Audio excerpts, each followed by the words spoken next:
Oh my gosh, there was so much that I took away from class. My favorite part was just the soft cuts, fine tuning, and more detail. The undercutting and the deep point cutting by On, I loved it. Honestly, the way they explained, it really helped me to be able to speak to my clients and explain better what I'm doing. No shortcuts, and to just be passionate about what you do.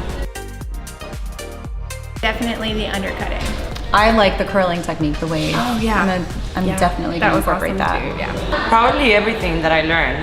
A lot of the styling, a lot simpler than I thought. Definitely the finishing, the blending. 100%. Absolutely. Yes.